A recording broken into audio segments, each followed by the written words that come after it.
મિત્રો, હું Shardul Thakar Shri CSSI technical institute GIA ITI Prantij તરફથી લેવામાં આવતા ઓનલાઈન લેક્ચર્સની સિરીઝમાં આપ સૌનું સ્વાગત કરું છું. મિત્રો, આજે હું તમારી સાથે જે નવા વિષય સાથે તમારી સાથે જોડાયો છું તે વિષય છે માઇક્રોસોફ્ટ એક્સેલની અંદર વર્કશીટમાં રહેલા તમામે તમામ સેલ્સનું ફોર્મેટિંગ અને એનું પ્રિન્ટિંગ કેવી રીતે કરી શકાય એના અંગેની વાત આજે હું તમારી સાથે કરવા માટે જઈ રહ્યો છું. મિત્રો, માઇક્રોસોફ્ટ એક્સેલની અંદર વર્કશીટ એ સૌથી અગત્યનું કોમ્પોનન્ટ છે, એ આપણે બધાએ જોયું. આપણે જાણીએ છીએ તે પ્રમાણે ઓફિસ 2007ની અંદર વર્કશીટમાં 10,48,576 રોઝ છે અને કોલમની વાત કરીએ તો XFD સુધીના એમ ટોટલ 16,384 કોલમ્સ છે. હવે આ બધા સેલ, રોઝ અને કોલમને એકબીજા સાથે ઇન્ટરસેક્ટ કરે એટલે લગભગ 17,17,98,000 સમથિંગ જેટલા સેલ્સ તમને પ્રાપ્ત થાય. એટલે હવે દરેક સેલની અંદર એવું જરૂરી નથી કે એક સરખા જ ડેટા ટાઈપ વાળો ડેટા એની અંદર લખવામાં આવતો હોય. કોઈક સેલમાં કેરેક્ટર વાળો ડેટા હોય, કોઈક સેલની અંદર ન્યુમેરિક વાળો ડેટા હોય, કોઈકમાં ડેટ પ્રકારનો હોય, કોઈમાં પર્સન્ટેજ પ્રકારનો ડેટા હોય. તો આ તમામ ડેટા જે છે તે જો નયનરમ્ય અથવા તો વ્યવસ્થિત રીતે, સુવ્યવસ્થિત રીતે લખાયેલો ના હોય તો એ યોગ્ય કહેવાય નહીં.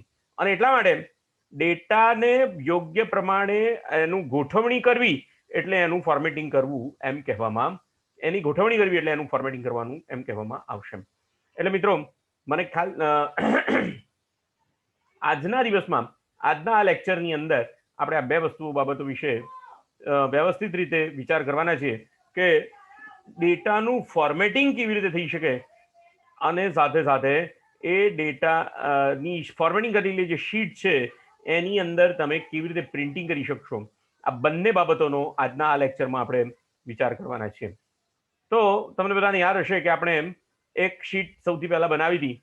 એક શીટ આપણે જ્યારે શરૂઆતમાં એક્સેલના કેલ્ક્યુલેશન વખતે જોતા હતા એ વખતે આ એક શીટ આપણે બધાએ, મને યાદ છે કે આપણે બધાએ બનાવી હતી, શીખવાડી હતી મેં તમને, જેની અંદર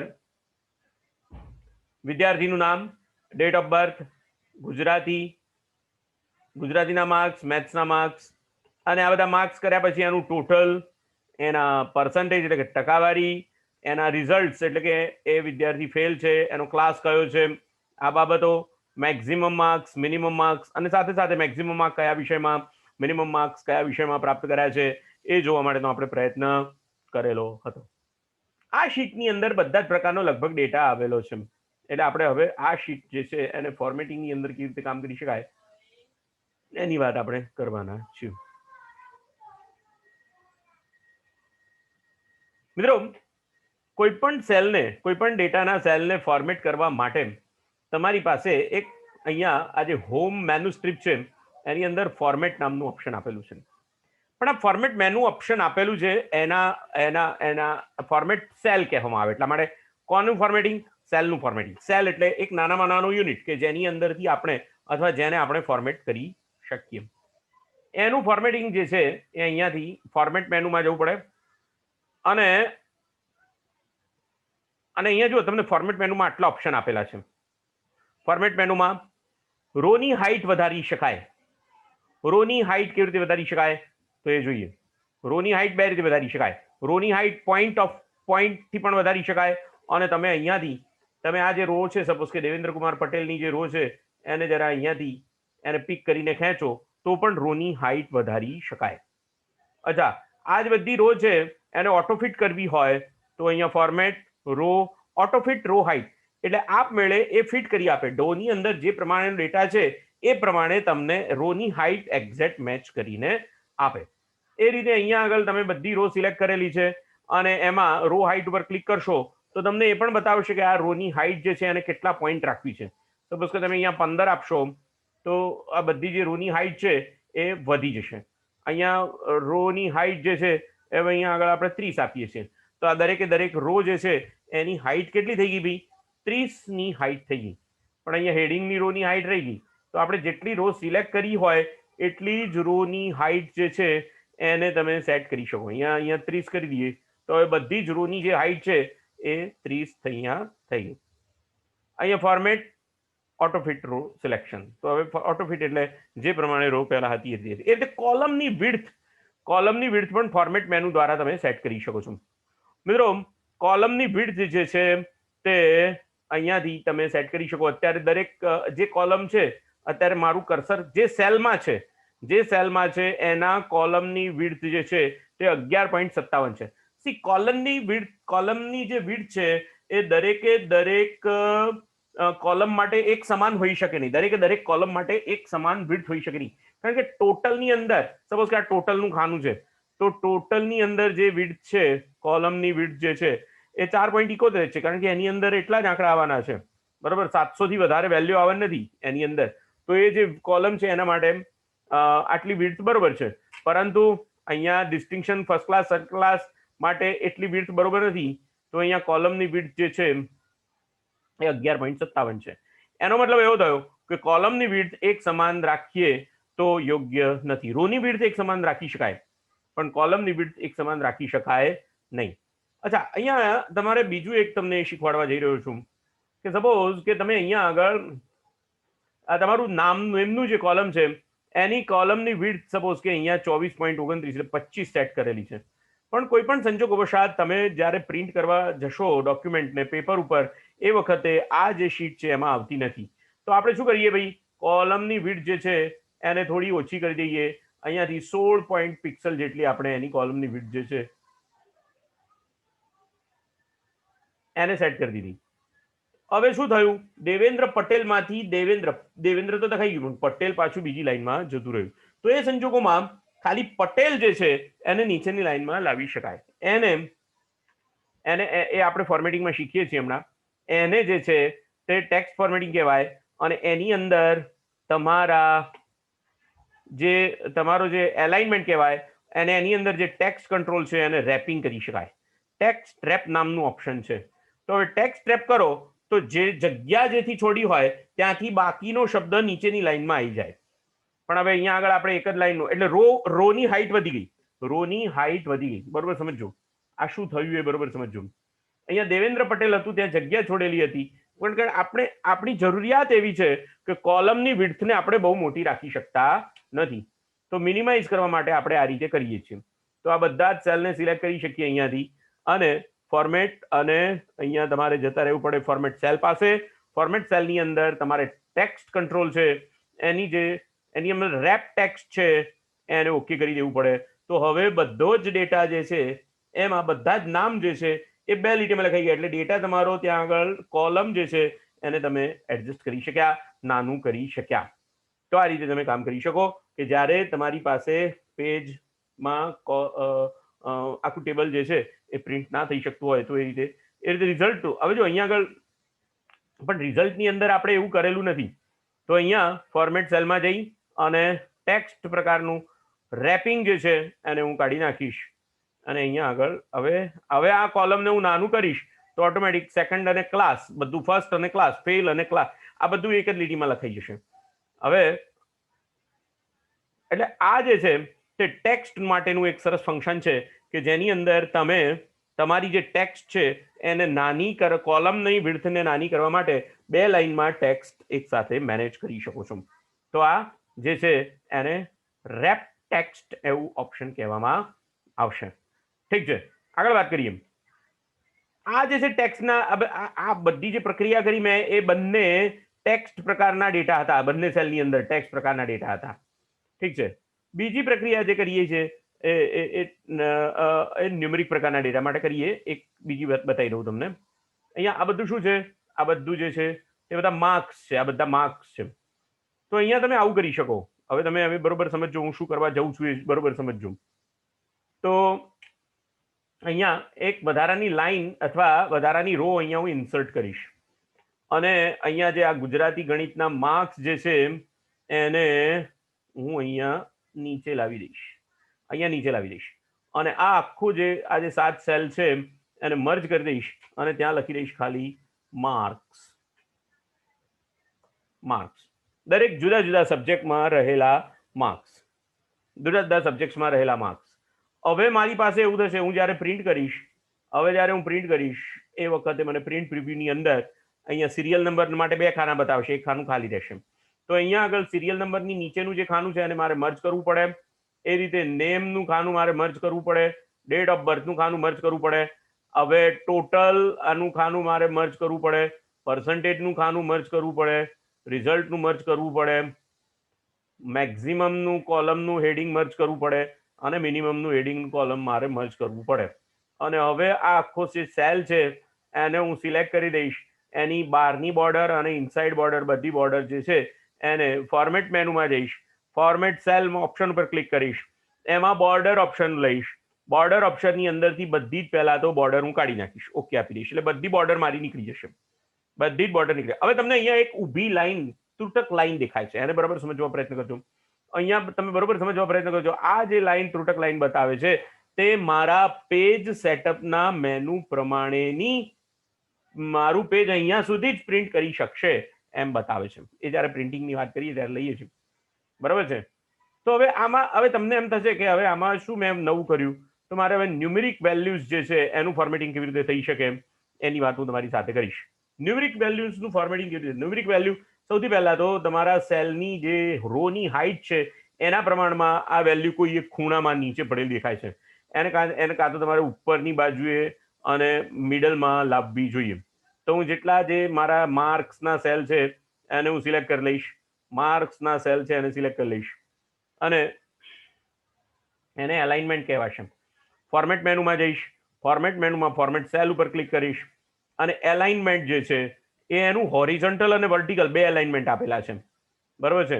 તો અહીંયા હોરિઝોન્ટલ અલાઇનમેન્ટ જે છે બોટમ છે, વર્ટિકલ એલાઇનમેન્ટ જનરલ છે, એને હું સ્ટોપમાં લઈ આવીશ અને અહીંયા આગળ એનું લેફ્ટ ઇન્ડેન્ટ આપી દઈશ, અથવા તો સેન્ટર ઇન્ડેન્ટ આપી દઈશ, અથવા તો રાઈટ સેન્ટર ઇન્ડેન્ટ આપીને પહેલા બતાવું તો આ રીતે થશે. જો હવે સેન્ટર ઇન્ડેન્ટ એટલે કેવી રીતે થયું, એ ગુજરાતી નામનું જે કોલમ છે એની અંદર બરોબર મિડલમાં એ વેલ્યુ ત્યાં આગળ પ્રિન્ટ થશે. અહીંયા આગળ હું ફોર્મેટ મેનુમાં ફોર્મેટ સેલમાં જઈ અને એનું વર્ટિકલ એલાઇનમેન્ટ પણ સેન્ટર આપી દઈશ તો આમ ઊભું પણ બરોબર વચ્ચે બાજુએ લખાશે, બરોબર છે. એટલે દેવલ કુમાર પટેલ. પણ અહીંયા હવે જો હવે આ બે વસ્તુ એલાઇનમેન્ટ બે અલગ થઈ ગયા. ડેટનું એલાઇનમેન્ટ નીચેની બાજુ રહી ગયું, પેલું વચ્ચે થઈ ગયું. તો તમારે આ જ વસ્તુ આને પણ લાગુ કરવી જોઈએ. એલાઇનમેન્ટ જે છે એ બધા જ સેલનું એક સમાન કરવું જોઈએ. તો તમે બધા સેલ એક સાથે સિલેક્ટ કરી શકો. તમારા ટેબલના ફોર્મેટ સેલમાં જાઓ અને ફોર્મેટ સેલમાં જઈને વર્ટિકલ એલાઇનમેન્ટ પણ સેન્ટર લઈ લો, ઓરિજિનલ એલાઇનમેન્ટ જે છે તે જનરલ લઈ લો. તો જુઓ બધા જ જે હવે છે સેલ લખાયેલા છે બધા મિડલમાં લખાયેલા છે. આ આખી રો છે, આ રોની અંદર મિડલમાં ઉપર પણ વર્ટિકલ પણ અને હોરિઝોન્ટલ પણ તમને બધો ડેટા જે છે તે મિડલમાં દેખાશે. હવે જો હું બધો ડેટા મિડલમાં લઈ લઈશ આ રીતે તો એ યોગ્ય નથી, કારણ કે નામ જે છે આવી રીતે મિડલમાં લખાય નહીં. તો પછી નામને મારે લેફ્ટ અલાઇન કરી દેવું પડે અને બાકીનો ડેટા જે છે એને આ રીતે રાઈટ અલાઇન સેન્ટર અલાઇન રાખું તો વાંધો આવે નહીં. તો આ જે છે તે સેલની વેલ્યુઝને તમે કેવી રીતે મેન્ટેન કરી. અચ્છા, અહીંયા તમે જુઓ, અહીંયા આગળ આપણે બધા જ સેલની વેલ્યુને અહીંયા સેન્ટર લઈ લઈએ, સેન્ટર લાઈન લઈ લઈએ અને લેફ્ટ લેવી તો લેફ્ટ લઈ શકાય, સેન્ટર લેવી તો સેન્ટર લઈ શકાય. આટલું કર્યા પછી નામનું કોલમ મારે પકડીને નામનું જે મારું કોલમ છે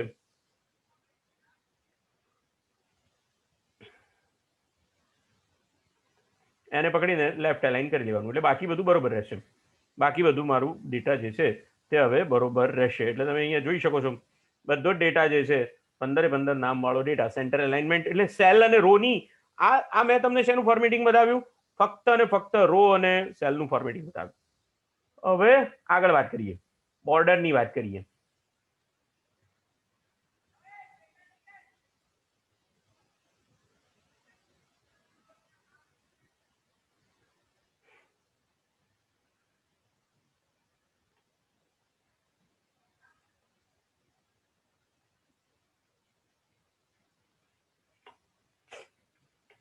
સરસ. તો હવે આગળ વાત કરીએ આ સેલ જે છે એને બોર્ડર કેવી રીતે કાપી શકાય તેમ. ફોર્મેટ સેલની અંદર જઈશું અને આ સેલની જે બોર્ડર્સ છે એને આપણે પહેલા નન એટલે બધી બંધ કરી દીધી હતી. હવે આઉટલાઇન બોર્ડર અને ઇનસાઇડ બોર્ડર એમ બંને દોરીશું. તો અહીંયા આઉટસાઇડ બોર્ડર જે છે એને અહીંયા તમે જે કલરની બોર્ડર દોરી શકો. અહીંયા એ પાછું કલર પણ ઓપ્શન તમને પ્રાપ્ત થાય છે. કલરનું ઓપ્શન પણ તમને પ્રાપ્ત થાય છે, તો તમે આ કલરની બોર્ડર્સ પણ દોરી શકો. કોઈ પણ કલર તમે જે સિલેક્ટ કરશો એ કલર્સની બોર્ડર તમને ત્યાં આગળ દોરી આપશે. આઉટસાઇડ બોર્ડર આ જાડાઈ વાળી, એની થિકનેસ વાળી, તો આપી આ આઉટસાઇડની બોર્ડર તમારી દોરાઈ ગઈ. આઉટસાઇડની બોર્ડર દોરાઈ ગઈ. પણ હવે ઇનસાઇડ બોર્ડર દોરવા માટે ફરીથી ફોર્મેટ સેલમાં જવાનું. ફોર્મેટ સેલની અંદર જઈને ઇનસાઇડની બોર્ડર જે છે એ આપણે થોડી ત્રુટક લાઈન વાળી રાખીએ અને એનો કલર જે છે એ થોડો હાર્ડ કરી દઈએ. સપોઝ કે કલર એનો આ રીતે કરી દઈએ. તો ઇનસાઇડ બોર્ડર જે છે ત્રુટક લાઈન વાળી, હવે ઇનસાઇડ બોર્ડર પર ક્લિક કરવાનું ખાલી, તો આખા સેલની ઇનસાઇડ બોર્ડર આ રીતે સેટ થઈ જશે. આખા ટેબલની આઉટલાઇન બોર્ડર અને ઇનસાઇડ બોર્ડર આ રીતે સેટ થશે. ઠીક છે, તો આ બોર્ડરની વાત કરી. એવી રીતે તમે અહીંયા ફોર્મેટ સેલમાં જઈને બોર્ડરની અંદર તમે જો અહીંયા આ ચારે ચાર બોર્ડર એ રીતે આ રીતે પણ કરી શકો અને ક્રોસ લાઇન બોર્ડર પણ તમે આપી શકો. તો અહીંયા તમારા બધા સેલની વેલ્યુ જે છે એના પર ક્રોસ લાઇન બોર્ડર સેટ થઈ જશે. ફરીથી ફોર્મેટ સેલમાં જાઓ અને તમારા ક્રોસ સેલની બોર્ડર જે છે કાઢી નાખો, એટલે તમારો સેલ જે છે તે બરોબર થઈ જાય. અહીંયા કલર પણ તમે ચેન્જ કરી, કલરને ચેન્જ કરીને તમે ક્રોસ લાઇન બોર્ડર આપી શકો. તો આ રીતે પણ તમારું ત્યાં આગળ થઈ શકે. એટલે બોર્ડર જે છે ફોર્મેટ સેલ અને બોર્ડર. મિત્રો, સૌથી અગત્યની વાત જે હવે હું તમારી સાથે કરવા જઈ રહ્યો છું,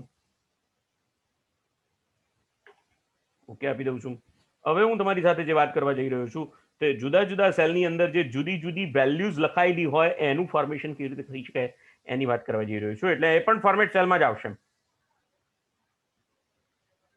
અહીંયા સપોઝ કે અહીંયા ગુજરાતીમાં લખેલા માર્ક્સ છે. ફોર્મેટ મેનુમાં જાઓ, ફોર્મેટ સેલમાં જાઓ અને આ જે છે તે નંબર પ્રકારની વેલ્યુ છે. આ વેલ્યુ કેવા પ્રકારની છે? નંબર પ્રકારની વેલ્યુ છે. તો નંબર પ્રકારમાં કેટલા પ્રકારના ફોર્મેશન હોઈ શકે એ અહીંયા સેમ્પલ સાથે તમને અહીંયા આગળ બતાવેલા છે. સેમ્પલ સાથે બતાવેલા છે. જો અહીંયા આ જે ફોર્મેટ સેલનું જે આખું જે વિન્ડો છે એને 6 ટેબ છે. Number, alignment, font, border, fill અને પ્રોટેક્શન. આ 6 ફિલ્ડ છે. એની અંદરથી આપણે અત્યારે સૌથી પહેલા આ એટલે કે નંબર ટેબની વાત કરીશું. જનરલ એટલે general format cells have no specific number format. No specific, કોઈ નિશ્ચિત એનું ફોર્મેટ હોતું નથી. જનરલ એટલે ન્યુમેરિક હોય તો રાઈટ એલાઇન હોય, અને રાઈટ એલાઇન એટલે નીચેની બાજુ ખૂણામાં લખાયેલો હોય. આ બધું એનું જનરલ ફોર્મેટિંગ છે. એ રીતે જનરલની કેટેગરી છે.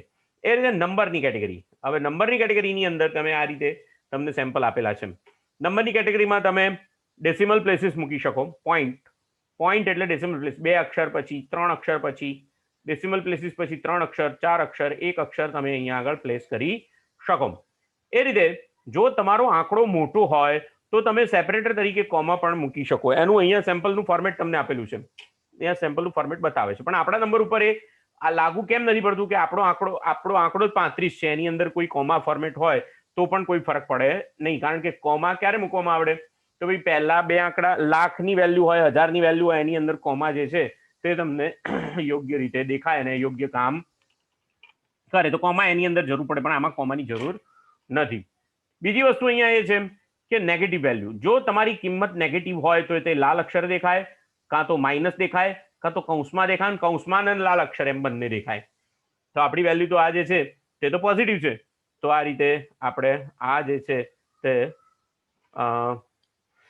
તે આપણે આ રીતે આને જોઈ શકીશું નહીં, કારણ કે આપણી જે કિંમત છે -35 છે. તો અહીંયા હું -35 લખી દઉં તો મને -35માં રંગ પણ પૂરાઈ જશે, કલર પણ દેખાશે, લાલ અક્ષરથી પણ દેખાશે. મને તરત ખબર પડશે કે ભાઈ અહીંયા કોઈક વેલ્યુ ખોટી લખેલી છે. તો આ જે છે તે શું થયું? સેલનું ફોર્મેટિંગ થયું, અને એ પણ કેવા પ્રકારે? નેગેટિવ નંબર પ્રમાણે. ઠીક છે, પણ અહીંયા તરત હું 35 લખી દઈશ તો પાછું હતું એમનું એમ બધું થઈ જશે. મારું હતું એમનું એમ થઈ જશે. આ નંબર ફોર્મેટિંગ.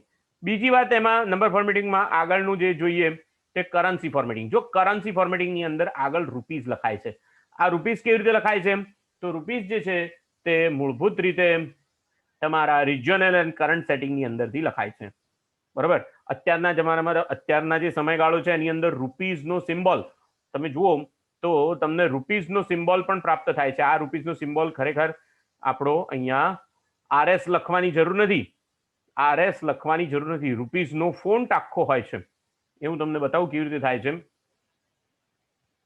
રૂપીઝ શબ્દનો અથવા તો અક્ષર જે સિમ્બોલ છે એનો ફોન્ટ ટીટીએફ ફોન્ટની અંદર આવે એ ટીટીએફ ફોન્ટ ડાઉનલોડ કરવાનો અને એ તમને હું એક્સપ્લેન કરીને બતાવું કેવી રીતે થાય. ખરેખર એ કામ જે છે ને એ રિજિયોનલ અને લેંગ્વેજ સેટિંગની અંદરથી થાય. બતાવું તમને. રિજિયોનલ અને લેંગ્વેજ સેટિંગની અંદરથી થાય. એટલે અહીંયા કંટ્રોલ પેનલમાં તમારે જવાનું. કંટ્રોલ પેનલની અંદર રિજિયોનલ અને લેંગ્વેજ સેટિંગ, અને એની અંદર રિજિયોનલ અને લેંગ્વેજ સેટિંગ જે છે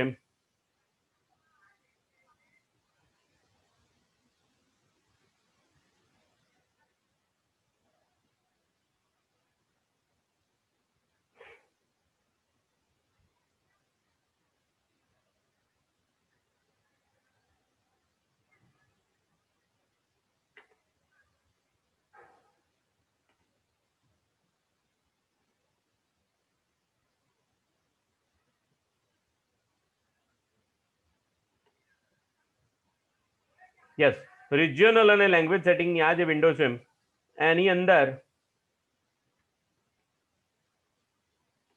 તમારે અહીંયા એડિશનલ સેટિંગમાં જવાનું. આ એડિશનલ સેટિંગમાં કરન્સી સિમ્બોલ તરીકે તમે અહીંયા આરએસ બતાવેલો છે, પણ આરએસ એ ખરેખર 3 આંકડા છે. એક જ આંકડો, ડોલર એક જ આંકડો છે, જેવી રીતે ડોલર છે એક જ આંકડો છે, એવી રીતે પાઉન્ડ એક જ આંકડો છે, એવી રીતે ભારતનો જે કરન્સી સિમ્બોલ છે, currency symbol India TTF fonts, Indian TTF fonts download. આ ફોન્ટને ડાઉનલોડ કરવાનું.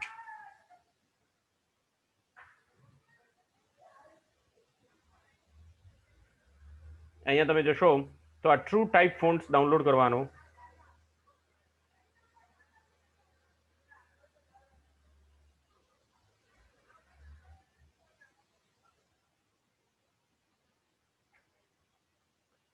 Download ITF rupee font, ITF rupee font, ITF rupee font તમારે ડાઉનલોડ કરવાનો. એ તમને સેવ કરવા દેશે. આપણે આ ફોન્ટને અત્યારે ડેસ્કટોપ ઉપર સેવ કરીએ છીએ. આરટીએફ રૂપી ફોન્ટને અને ડેસ્કટોપ ઉપર આપણે સેવ કરીએ છીએ. ઠીક છે. હવે શું કરવાનું? આ ફોન્ટ જે છે એને ઇન્સ્ટોલ કરવાનું. ફોન્ટ કેવી રીતે ઇન્સ્ટોલ થાય? અહીંયાથી આ બધું અત્યારે હાલ આપણે કેન્સલ કરીએ છીએ. આ વિન્ડોને અત્યારે હાલ કેન્સલ કરીએ છીએ. કેવી રીતે ફોન્ટ ઇન્સ્ટોલ થાય? આ તમારો રૂપીનો ફોન્ટ છે, ઇન્ડિયન રૂપીનો આ તમારો ફોન્ટ છે. એની અંદર રૂપીનો સિમ્બોલ તમને દેખાય છે. ફોન્ટ ઇન્સ્ટોલ કેવી રીતે કરાય? તો ફરી પાછું તમારે કોની પાસે જવું પડે? કંટ્રોલ પેનલ પાસે જવું પડે. કંટ્રોલ પેનલની અંદર ફોન્ટ્સ નામનું ઓપ્શન છે. આ ફોન્ટ્સ નામના ઓપ્શનની અંદરથી આપણી જે ફાઇલ અહીંયા ફોલ્ડર ખુલશે, ફોન્ટ બધા જ ફોન્ટ્સ ખુલી જશે. આ કોમ્પ્યુટરની અંદર રહેલા બધા જ ફોન્ટ્સ જે છે તે ખુલી જશે. હવે બહુ સિમ્પલ છે, બહુ કંઈ કરવાનું નથી, એમાં બહુ જાદુ નથી. એની અંદર તમારે તમારો જે ફોન્ટ છે આઈટીએફ રૂપી, આ ફોન્ટનું નામ શું છે? આઈટીએફ રૂપી. એને અહીંયા કોપી કરી અને આ ફોન્ટનું જે ફોલ્ડર છે એમાં પેસ્ટ કરી દેવાનું છે. તો ઇન્સ્ટોલિંગ આઈટીએફ રૂપી નામનો ફોન્ટ ઇન્સ્ટોલ થઈ ગયો. કંઈ નહીં. હવે આગળ, હવે તમારે ક્યાં જવાનું? Start all programs, all programs, accessories અને કેરેક્ટર મેપમાં જવાનું. એસેસરીઝ, કેરેક્ટર મેપ હશે, સિસ્ટમ ટૂલ્સ અને કેરેક્ટર મેપ. બરોબર, ધ્યાન આપજો. કેરેક્ટર મેપમાં જવાનું અને અહીંયા ફોન્ટ કયો લેવાનો ભાઈ? આઈટીએફ, HIHGHHI,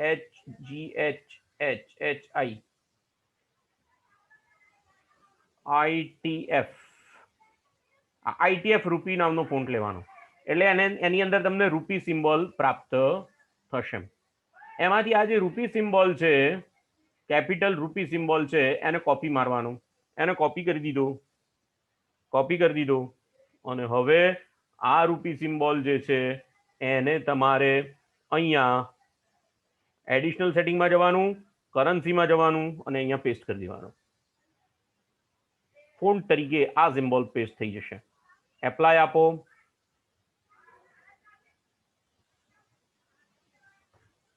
અહીંયા પેસ્ટ કરવાનું. પણ આ જે અચ્છા અહીંયા જે આ જે સિમ્બોલ છે એને લેતું નથી. અહીંયા પાઉન્ડ, ડોલર અને 3 સિમ્બોલ લે છે કરન્સી સિમ્બોલ તરીકે. અહીંયા રૂપી સિમ્બોલ જ છે આ, પણ આ ફોન્ટની અંદર એવો દેખાય છે, એટલા માટે જોઈએ આગળ કેવી રીતે થાય છે. એને એપ્લાય કરી દો, ઓકે આપી દો. હવે તમે તમારી એક્સેલની શીટમાં આવી જાઓ અને ફોર્મેટ મેનુમાં જાઓ, ફોર્મેટ સેલ અને કરન્સી સિમ્બોલની અંદર જઈને કરન્સીની અંદર સી નામનો અક્ષર આવે છે, એટલે જે આપણે કેરેક્ટર મેપની અંદરથી જોતા હતા અક્ષર, તમારો કેરેક્ટર મેપની અંદરથી અક્ષર જે જોતા હતા, એસેસરીઝ, સિસ્ટમ ટૂલ્સ, કેરેક્ટર મેપની અંદરથી આ આરટીએફ નામનો જે અક્ષર જોતા હતા એ કેપિટલ સી હતો. રૂપી સિમ્બોલ કેરેક્ટર સી હતો, એટલે અહીંયા આગળ સી અક્ષર દેખાય છે.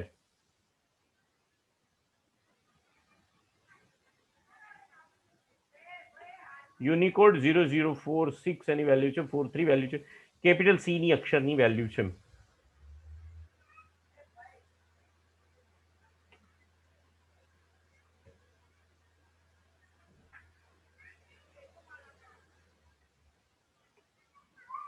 યસ, જો અહીંયા એસેમ્બલ ઇન્ડિયન રૂપી આવે છે, એટલે અહીંયા ઇન્ડિયન રૂપી જે છે એ તમને અહીંયા આગળ પાછળની બાજુ ઇન્ડિયન રૂપી દેખાય છે.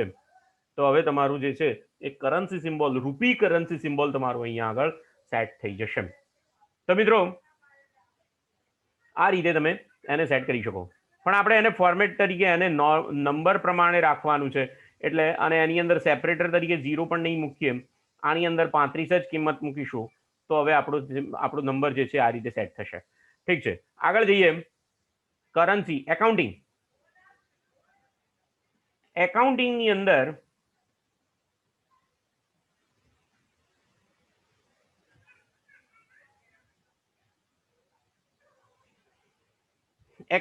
અંદર સિમ્બોલ તરીકે ઇન્ડિયન રૂપી આ રીતે આગળ સેટ થશે. ₹35 આ રીતે એ સેટ કરીને આપશે. ઓકે, આગળ જઈએ. ડેટ, આ બહુ અગત્યનું છે મિત્રો. ડેટ જે છે તે તમને આ ડેટનું ફોર્મેટિંગ છે, એટલે આપણે અહીંયા આગળ જે સેલ સિલેક્ટ કરીએ છીએ, ડેટનો સેલ સિલેક્ટ કરીએ અને અહીંયા ફોર્મેટ સેલમાં જઈએ. હવે જો ડેટ કેટલી રીતે લખાય છે, આપણું લોકેશન કયું છે, ઇન્ડિયા છે, એટલે અહીંયાથી આપણે આપણા લોકેશનમાં HIJK ઇન્ડિયા સેટ કરીશું.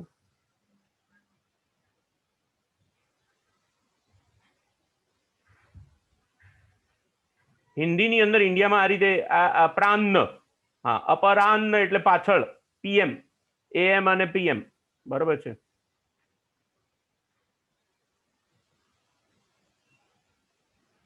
આપણે અહીંયા અત્યારે ઇંગ્લિશ યુનાઇટેડ સ્ટેટ્સ નો ફોર્મેટિંગ આ રીતે અહીંયા. તો અહીંયા જો આ જે ડેટ છે 29/7/2005 આપણું સેમ્પલ ડેટ છે, 29/7/2005. જો તમે આ સિમ્બોલ સેટ કરશો તો 29/7/2005, અહીંયા આ સિમ્બોલ સેટ કરશો તો 29/7/2005 ના દિવસે મહિનો અને વાર જે છે એ લખાશે, ટેક્સ્ટ પ્રમાણે લખાશે, અને 29 અને 2005 આ રીતે લખાશે. અહીંયા 3/14 એટલે 29/7 એટલું જ લખાશે. અહીંયા 3/14/2000 એટલે 7/29 એટલે મહિનો પહેલા આવ્યો, અહીંયા ડેટ પછી આવી અને વર્ષ પાછળ આવ્યું. આ જે છે તે બે જ આંકડાઓમાં DDMM YY ફોર્મેટની અંદર આ જે છે તે તારીખ અને મહિનો એક જ લખાશે, યર નહીં લખાય, યર લખાશે નહીં. અહીંયા તારીખ, મહિનો, યર બે આંકડાઓમાં લખાશે. 29 જુલાઈ 2005 અહીંયા આગળ આ રીતે લખાઈ જશે 29 જુલાઈ 2005. 29 જુલાઈ 2005. ફરીથી જોઈએ ફોર્મેટ સેલ. ફોર્મેટ સેલ અહીંયા માર્ચ 2001 જ ખાલી, એટલે માર્ચ 2005 જ લખાશે. માર્ચના 3 જ અક્ષરો હતા, અહીંયા માર્ચ આખું લખાશે. અહીંયા માર્ચ 29 જુલાઈ 29 2005 આખું લખાશે. સમય પણ લખાશે આની અંદર, સમય નથી એટલે સમયનું ફેક્ટર આની અંદર નથી એટલે નહીં લખાય. અહીંયા આગળ તારીખ અને સમય, મંથ એકલો જ લખાશે, મંથનો પહેલો અક્ષર જે ફોર જુલાઈ, એ રીતે મંથ જે એક જ આંકડો અક્ષર, અને આ રીતે અહીંયા 2001, અહીંયા 14 માર્ચ એટલે 29 જુલાઈ 2005. આ ફોર્મેટ થયા ઇંગ્લિશ પ્રકારના. એ રીતે અહીંયા યુનાઇટેડ કિંગડમના ફોર્મેટ્સ પણ જુદા જુદા આપેલા છે. યુનાઇટેડ કિંગડમ્સની અંદર જે ડેટ લખાય છે આટલી રીતે લખાય છે. ઇન્ડિયાની અંદર જે ડેટ લખાશે એનું મેં તમને અહીંયા હમણાં હાલત બતાવ્યું. બીજી બધી ડેટ્સ આપણને ખબર નથી એટલે આપણે બહુ એમાં પીસ્ટપેશનમાં પડતા નથી. ઇન્ડિયાની ખબર છે એટલે આપણે ઇન્ડિયન ડેટ્સની અંદર ઇન્ડિયા, હિન્દીમાં તારીખો આ રીતે લખાશે. હિન્દીમાં જો તારીખે લખવાની હોય તો આ રીતે લખાશે 14 માર્ચ 2001, 14 માર્ચ 2005, સીધી 14 જુલાઈ 2005 તમારી થઈ ગઈ તારીખ, 29 જુલાઈ 2005 થઈ ગઈ. ઓકે, તો આને ઓકે આપી દો. તો હવે તમારી તારીખ જે છે એ 29 જુલાઈ 2000. પણ મિત્રો અહીંયા મજાની વાત એ છે કે આપણે હવે તો તારીખ જો લખવી હોય તો આ રીતે બધાની તારીખો લખવી પડે. એકની દેવલકુમાર પટેલની આખું હિન્દીમાં લખીએ અને વૈભવ પટેલની ઇંગ્લિશમાં લખીએ તો વૈભવને ખોટું લાગે. તો આપણે એવું નહીં કરવાનું. તો હવે હું શું કરવું પડે? મારે બધા સેલ સિલેક્ટ કરીને આ બધું ફરીથી કરવું પડે? ના, એવું નહીં કરવાનું. બહુ મજાની વાત છે. અહીંયા આ સેલને કોપી કરો, કોપી અને પેસ્ટ. ફોર્મેટિંગ, પેસ્ટ ફોર્મેટિંગ થશે, બરોબર? ધ્યાન આપજો. ફોર્મેટિંગ એકલું જુદું પેસ્ટ કરી શકાય. હવે જો અહીંયા 21/5/2003 છે, તો અહીંયા આ સેલ ઉપર રાઈટ ક્લિક કરી, આ સેલ ઉપર રાઈટ ક્લિક કરીને મારે પેસ્ટ સ્પેશિયલમાં જતા રહેવાનું. અને પેસ્ટ સ્પેશિયલની અંદર જઈને મારે હવે ડેટા ફોર્મેટ નથી કરવાનું. પેસ્ટ ફોર્મેટ મારે શું પેસ્ટ કરવાનું છે? બધું પેસ્ટ નથી કરવાનું. ફક્ત અને ફક્ત જે ફોર્મેટિંગ કર્યું છે મેં એટલું જ પેસ્ટ કરવાનું છે. અને હું ઓકે આપીશ એટલે મારી તારીખ 21 મઈ 2003 એમ હિન્દીમાં લખાઈ જશે. તો હવે આ રીતે હું બધી જ ડેટ્સને એક સાથે સિલેક્ટ કરી શકીશ. રાઈટ ક્લિક કરી પેસ્ટ સ્પેશિયલમાં જઈશ અને ફક્ત ફોર્મેટ જ પેસ્ટ કરીશ તો બધી જ તારીખ મારી એ રીતે લખાઈ જશે. એટલે એક વખત જે ડેટાનું ફોર્મેટિંગ તમે કર્યું એને તમે બાકીના બધા સેલ ઉપર તમારે જો એપ્લાય કરવું હોય તો તમે આ રીતે કરી શકો છો. બધા જ સેલ ઉપર આ રીતે તમે એપ્લાય કરી શકો છો. તો આ ડેટનું ફોર્મેટિંગ થયું. હવેનું ફોર્મેટિંગ જે આવે છે, હવે પેલું જે નંબર વાળું ફોર્મેટિંગ હતું ને, નંબર વાળું ફોર્મેટિંગ એટલે અહીંયા આગળ જોઈએ, આને જોઈએ, આ સેલને જોઈએ. તો અહીંયા ફોર્મેટ, અહીંયા ફોર્મેટ સેલમાં જઈશું. નંબરનું ફોર્મેટિંગ છે 2 પોઈન્ટ પછી આવે. અહીંયા તમારે 3 પોઈન્ટ પછી રાખવું હોય, 4, 5, 6, 7, 8 તમારે જેટલા પોઈન્ટ પાછળ વધારવા હોય એટલા તમે વધારી શકો છો. એના માટે અહીંયા પણ તમને જો આ અહીંયા મેનુની અંદર આપેલું છે એવી રીતે અહીંયા પણ આપેલું છે. આની અંદર તમે સેલને સિલેક્ટ કર્યો છે અને તમે હવે જો અહીંયા ડિક્રીઝ ડેસિમલ કરશો તો ડેસિમલ પોઈન્ટ ઘટતા જશે અને ઇન્ક્રીઝ કરશો તો ડેસિમલ પોઈન્ટ જે છે તે તમારા વધતા જશે. હવે આ કેમ ચેનલ સાઇન થઈ ગયું ભાઈ? તો અંદર જે કન્ટેન્ટ લખાયેલી છે એના કરતા કોલમની વિડ્થ ઓછી પડે છે. કોલમની વિડ્થ આ કન્ટેન્ટને સમાવવા માટે. હવે આ જો તમારી ટેક્સ્ટ હતી તો તમે ઉપર નીચેની લાઈનમાં લઈ લીધો વાંધો ના આવે, પણ જ્યાં આગળ ન્યુમેરિક છે એને તમે ઉપર નીચેની લાઈનમાં લઈ શકો નહીં. That is bed idea. તો એટલા માટે એને કાં તો તમારે કોલમ પહોળું કરવું પડે, કોલમ મોટું કરવું પડે, અને કાં તો તમારા જે ડેસિમલ પ્લેસ પછીના આંકડા છે એને ઘટાડવા પડે. અને આ ડેસિમલ પ્લેસ પછીના આંકડા તમે વધારો કે ઘટાડો છો તો એની અંદર જુઓ અહીંયા આગળ પોઈન્ટ પછી 429 છે અને હું ઘટાડીશ તો પોઈન્ટ પછી 43 થઈ જશે. એટલે એનું રાઉન્ડિંગ અપ પણ થતું જાય છે, એનું રાઉન્ડિંગ અપ પણ થાય છે, બરોબર? તો આ બધા જ સેલ તમે એક સાથે સિલેક્ટ કરી શકો અને બધા જ આંકડાઓ છે એને 1 પોઈન્ટ વધારી કે ઘટાડી શકો છો અને એનું રાઉન્ડિંગ અપ પણ થાય છે, રાઉન્ડિંગ અપ પણ થશે. એ જ વસ્તુ અહીંયાથી પણ થાય છે. ફોર્મેટ સેલ નંબર ફોર્મેટમાંથી એનું થાય છે. પર્સન્ટેજ જો અહીંયા મિત્રો પર્સન્ટેજ આપણે જે લખ્યા છે એ પર્સન્ટેજમાં ફેરવીને લખ્યા છે, પર્સન્ટેજ ફોર્મેટમાં લખ્યા નથી. તો અહીંયા આગળ જો પર્સન્ટેજ ફોર્મેટ છે એને આવી રીતે પર્સન્ટેજમાં લખી દઉં તો અહીંયા 5542.9 આવે, કારણ કે આપણે પહેલા જે ફોર્મેટમાં લખ્યું નથી આપણે એને ટકાવારીમાં ફેરવીને કન્વર્ટ કરીને 55.4% આપણે લખેલા છે. તો એ ટકાવારીનું ફોર્મેટ અહીંયા પર્સન્ટેજમાંથી. ફ્રેક્શન ફ્રેક્શન પાર્ટ જે છે મિત્રો, આ જે છે ને એક પ્રકાર, જો અહીંયા એના પહેલા સાયન્ટિફિક ફોર્મેટને જો સમજવું પડે, સાયન્ટિફિક ફોર્મેટને સમજવું પડે. સાયન્ટિફિક ફોર્મેટ જે છે તે મૂળભૂત રીતે ખૂબ જ મોટા આંકડાને નાના પેલામાં બતાવવાનો પ્રયત્ન કરે છે. હું તમને બતાવું, સપોઝ કે આ જે આ કિંમત છે એને મારે જો એના આંકડાઓ પાછળથી વધારતો જઉં છું, એના આંકડા પાછળથી વધારતો જઉં છું, અને આ કોલમની વિડ્થ જે છે એને મોટી કરી દઉં છું. તો હવે બધો ડેટા બરોબર લખાયો. હવે તમે આંકડાઓ વધારતો જઉં છું, બરોબર છે. હવે આ બધા જ આંકડાઓ, હવે આ તો ખૂબ જ આ વેલ્યુ જે છે એ મૂળભૂત આગળ 55 પોઈન્ટ પછીના આંકડાઓ છે, એટલે આને કોઈ મતલબ નહીં. પણ 0 પોઈન્ટ પછી જો આંકડાઓ હોય આ બધા, તો એને એ વેલ્યુને તમારે પ્રોપરલી રાખવી જ પડે, અને એને તમે નાની કરીને અથવા તો રાઉન્ડિંગ અપ કરી શકો નહીં. એ સંજોગોમાં તમારે સાયન્ટિફિક ફોર્મેટમાં જો ડેટા લખવામાં આવે, નંબર્સ લખવામાં આવે, તો એ ઓટોમેટિક નંબર નાનો થઈ જશે. તો અહીંયા તમે સાયન્ટિફિક ઉપર ક્લિક કરો, તો હવે જો 5.5 અને પછી આ બધા આંકડા અને 0.1, અહીંયા આગળ તમારો જે નંબર છે 55 છે, એટલા માટે 5 અને એના ઉપર 10 ઘાત, અને બાકીના જે છે ઈ પછી લખેલો છે એટલો ઘાત 10નો, એટલે 1 પોઈન્ટ અહીંયા આવી જાય, અને બાકીના આ આંકડાઓ, એટલે એ આંકડાઓને તમે ઇગ્નોર ના કરી શકો, અને એટલા માટે આ નંબર હવે સાયન્ટિફિક ફોર્મેટમાં લખાયેલો છે. સાયન્ટિફિક ફોર્મેટમાં લખાયેલા આંકડાઓ થોડાક મોટા તો રહેવાના. એને એક્સપોનેન્શિયલ પાર્ટ કહેવાય, એટલા માટે ઈ લખાયેલો હોય છે. એવી રીતે મિત્રો fraction part up to 1 digit, 55.3 સપ્તમાંશ, 55.3 સપ્તમાંશ, એ રીતે અપ ટુ 2 ડિજિટ્સ 21.55.2125, એટલે આ રીતે તમે લખી શકો. તો આ તમારો ડેટા 55.3 સપ્તમાંશ તમારો ડેટા થયો. 55 પૂર્ણાંક, એટલે આ જે છે તે ફ્રેક્શન પાર્ટની અંદર ડેટા તમારો લખાયેલો છે. 100 પાર્ટમાં લખીએ તો 43 43/55 ગુણ્યા 43/100, આ રીતે આ ડેટા તમારો જે છે તે લખાઈ શકે. તો આ ફ્રેક્શનલ પાર્ટની અંદર છે. એ રીતે ટેક્સ્ટ ઉપર ફોર્મેટિંગ કરવાનું હોય તો અચ્છા, આને બધું આ બધું વેટો જે આપણે કર્યો એને પાછો હરખો એમને કરી દઈએ. હા, બધું મેસિંગ અપ કરી નાખ્યું આપણે. નંબર ફોર્મેટમાં લાવી દઈશું એને, અને એને 3 અને 2 આંકડા છે એની જગ્યાએ આપણે એક જ આંકડો કરી દઈશું.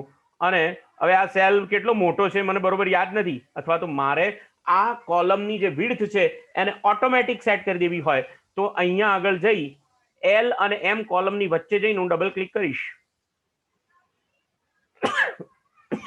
એટલે હેડિંગ અને નંબર અને ડેટા એ બંનેના પ્રમાણસર કોલમ ઓટોમેટિક એ મને સેટ કરીને આપશે. તો આ જે છે તે રીતે પણ કોલમની વિડ્થ એક સમાન સેટ થઈ શકે છે.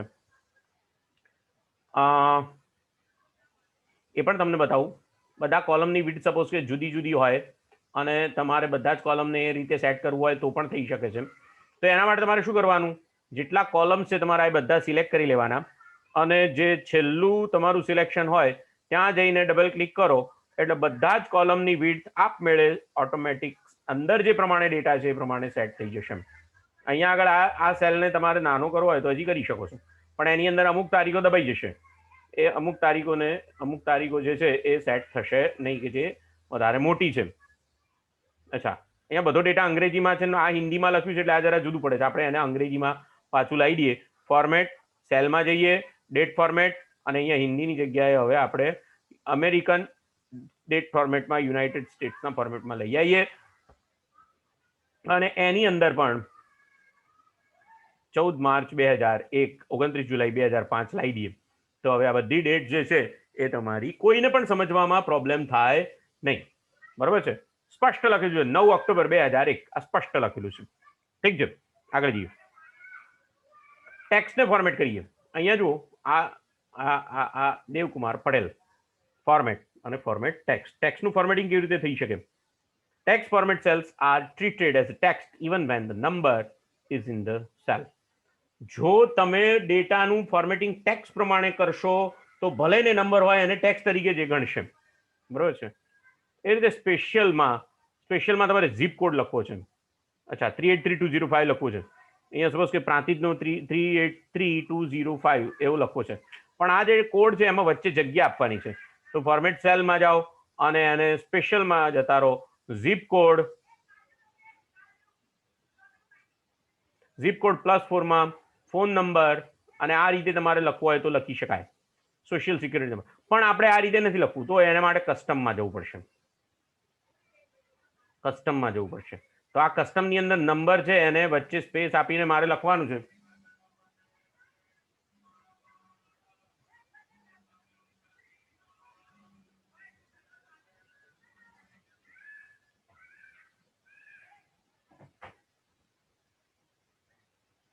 આ જે નંબર છે એને આ રીતે અહીંયા વચ્ચે મારે સ્પેસ આપવાની છે. તો અહીંયા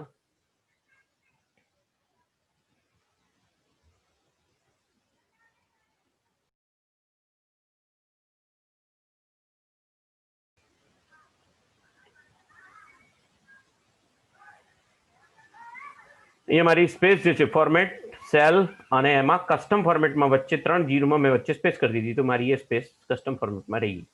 હવે કસ્ટમ એ શું છે? તો મિત્રો કસ્ટમ જે છે ને આ બધા જ ફોર્મેટ ભેગા કરીને આની અંદર આપેલા છે. એની અંદરથી તમારે જે સિલેક્ટ કરવું હોય તે થઈ શકે. એટલે કસ્ટમ ફોર્મેટ જે છે એ તમને તમારા અનુભવ પરથી ખ્યાલ આવશે. બાકીના જે ફોર્મેટ મેં તમને જે બતાવ્યા છે એ પ્રમાણેના બધા જ અહીંયા ભેગા બતાવવામાં આવે છે. બીજી એક વસ્તુ મિત્રો ફોર્મેટની અંદર, ફોર્મેટ સેલની અંદર બીજી એક સારી વસ્તુ એ છે કે તમે અહીંયા એલાઇનમેન્ટ કરી શકો છો. Shrink to fit. કોઈ વખત ડેટા જે છે એ તમારે થોડોક નાનો કરી દેવો હોય. સપોઝ કે આ જે સેલ છે એને હું અહીંયા નાનો કરી દીધો, મેં આ સેલ નાનો કરી દીધો. હવે આમાં શું થયું, 47 ને સોશિયલ સ્ટડી બધું માથું નથી. તો અહીંયા ફોર્મેટ સેલમાં હું જઈશ અને અહીંયા શ્રિંક ટુ ફિટ આપી દઈશ. તો આ જે છે તે સોશિયલ સ્ટડી ઓટોમેટિક એ સેલની વિડ્થ પ્રમાણે નાનું કરી આપશે. એ સેલ શ્રિંક કરી આપશે. એ સેલની વિડ્થ પ્રમાણે મને એ જે છે તે નાનું કરી આપશે. તો અહીંયા મારે અહીંયા એને શ્રિંક ટુ ફિટ એમ કહેવાશે. પણ મારે એવું શ્રિંક ટુ ફિટ નથી કરવું, તો હું ના પણ કરી શકું. કોલમની વિડ્થ મારે મોટી રાખવી હોય તો એના માટે બંને રીતે તમે કામ કરી શકો છો. ઠીક છે. Format cell. હવે એને તમારી ડેટાનું ડાયરેક્શન, એટલે તમારી જે ટેક્સ્ટ છે એનું ડાયરેક્શન મારે આ રીતે રાખવું હોય તો આ રીતે પણ થઈ શકે. પણ એ સંજોગોમાં મારો કોલમની વિડ્થ જે છે મોટી થઈ જશે. બરાબર, આ થયું છે ડેટાનું ડાયરેક્શન. આ રીતે મેં રાખ્યું. ફરીથી format cell, text direction, left to right, right to left. આ લેફ્ટ ટુ રાઈટ છે, અહીંયા રાઈટ ટુ લેફ્ટ પણ હોઈ શકે, ઊભું પણ હોઈ શકે. Social study 47.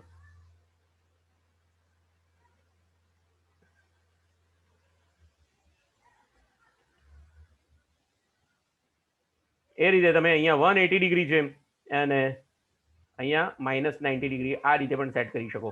સોશિયલ સ્ટડી આ સાઈડથી દેખાય એ રીતે પણ તમે સેટ કરી શકો છો. તો કન્ટેક્સ્ટ તરીકે તમારે આને સેવ કરવાનું છે. સાદી ટેક્સ્ટ પ્રમાણે એને તમે આ રીતે કરી શકો. બધા જ અક્ષરો એક જ લાઈનમાં લખાય છતાં પણ ઊભું લખાય. તો આ તમારા કોલમને નાનું કરી દેવું પડે. પછી આ એની રોની વિડ્થ મારી બહુ જ વધી જાય, એ પણ યોગ્ય નથી. આવી જરૂરિયાત જ્યારે હોય ત્યારે તમારે આ બધો ખેલ કરવો જોઈએ. જેવી તમારી જરૂરિયાત હોય એ પ્રમાણે તમારે કામ કરવું જોઈએ. અહીંયા જો સેલને મેં મર્જ કરી દીધા છે, આ મર્જ સેલ છે એટલે આ સેલ જે છે બધા ભેગા થઈને એક જ સેલ બની ગયો છે. આ સેલ જે છે કયા નંબરનો સેલ? તો D4 થી શરૂ કરી અને J4 સુધીના સેલ જે છે એ મર્જ થઈ ગયા છે. એટલે એક જ પેલામાં બધો ડેટા જે છે એ અંદર સમાઈ ગયેલો છે, મર્જ થઈ ગયા છે, સેલ મર્જ થઈ ગયા છે. ફોર્મેટ સેલની અંદર બીજું જે ઓપ્શન છે તે ફોન્ટનું ઓપ્શન છે.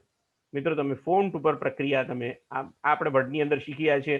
આની અંદર આપણે બહુ મગજમારી કરીશું નહીં. એટલે મગજમારી એટલે બહુ આની અંદર આપણે બહુ શીખવાનો પ્રયત્ન કરીએ. વર્ડની અંદર આ બધું ફોન્ટ ને બોલ્ડ ને ઇટાલિક્સ એ બધું હવે ઠીક છે. ઠીક. બોર્ડર મેં તમને બતાવી. ફિલ તમે અહીંયા આગળ તમારા સેલની અંદર પેટર્ન ફિલ કરી શકો છો, કલર ફિલ કરી શકો છો. અહીંયા તમારે પેટર્ન ફિલ કરવી હોય તો તમે આ રીતે ફિલ કરી શકો. તો આ પેટર્ન ફિલ કરી કહેવાય. તો તમે તમારા સેલની અંદર આવી રીતની પેટર્ન જે છે એને ફિલ કરી શકો છો. તમે પેટર્ન ફિલ ના કરવી હોય, નો ફિલ આપી દો અહીંયાથી અને એની જગ્યાએ તમે તમારો કલર ફિલ કરી શકો છો. તમે તમારો કલર પણ આની અંદર ફિલ કરી શકો છો. આ હેડિંગનું કોલમ છે એની અંદર હું મારો કલર જે છે એ ફિલ કરવો હોય તો હું આ રીતે આ સેલની અંદર મારો કલર આખો ફિલ કરી દઈશ. હલો, હા દાદા, હલો. હલો, હા દાદા, હા હા હા હા, સારું.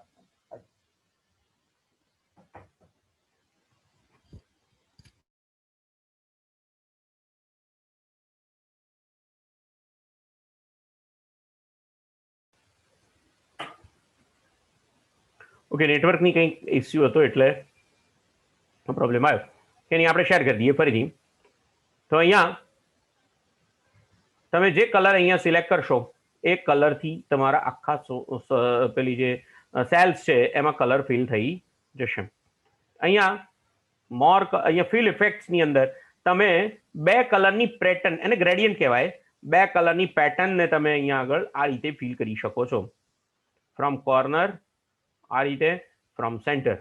તો આ રીતે તમે આખા કલરની જે છે દરેક સેલની અંદર એની પેટર્ન અલગ અલગ આવશે. દરેક સેલની અંદર એની પેટર્ન અલગ અલગ આવશે. ઠીક છે, એ રીતે એની ગ્રેડિયન્ટ ફિલ કરી શકો છો. કલર સિમ્બોલ, કલર કોડ અહીંયા તમે બદલી શકો છો, થોડો આછો કલર થઈ જાય. અને અહીંયા ફ્રોમ સેન્ટર, ફ્રોમ ડાયગનલ, તમે આ રીતે ડાયગનલ અપ, ડાયગનલ ડાઉન, વર્ટિકલ અને હોરિઝોન્ટલ. ફ્રોમ સેન્ટર રાખો તો વધારે સારું દેખાશે. તો આ રીતે તમે કલર ફિલ કરી શકો છો. ઠીક છે, અહીંયા સિલેક્શન નહોતું કર્યું એટલે નથી દેખાતો. અહીંયા સિલેક્શન નહોતું કર્યું. ફરી એક વખત ફોર્મેટ, સેલ, અને એની અંદર ફિલ ઇફેક્ટ. ફિલ ઇફેક્ટની અંદર તમારી જે કલર છે એને આપણે થોડોક આછો કરી દઈએ છીએ. ઓકે આપી દઈએ અને ઓકે આપશો તો તમારો કલર આ રીતે દેખાશે. ઠીક, એ રીતે હવે બીજા સેલની અંદર કલર ફિલ કરીએ. બીજા સેલની અંદર હવે આ તમારો ડેટા છે એટલે એની અંદર કલર ફિલ જરા જુદી રીતે કરવો પડે. તો હવે આવી રીતે જો તમે કલર ફિલ કરવા બેસો તો એ તો તમારા માટે બરોબર નથી. તો તમારું આખું ટેબલ હોય એની અંદર તમારે આવી રીતે કલર જ્યારે ફિલ કરવાનો હોય તો એ રીતે તમે પહેલા ટેબલ સિલેક્ટ કરો અને અહીંયા તમને ટેબલની સ્ટાઇલ આપેલી છે. તમે ટેબલની સ્ટાઇલ અહીંયા સિલેક્ટ કરી શકો છો. જુદા જુદા સ્ટાઇલ વાળા ટેબલના કલર અહીંયા એની સ્ટાઇલ પ્રમાણે. અને એ જ રીતે અહીંયા ટેબલની અંદર તમારે જે રીતે જુદા જુદા કલર્સ તમારે ફિલ કરવા હોય એ રીતે તમે કરી શકો છો.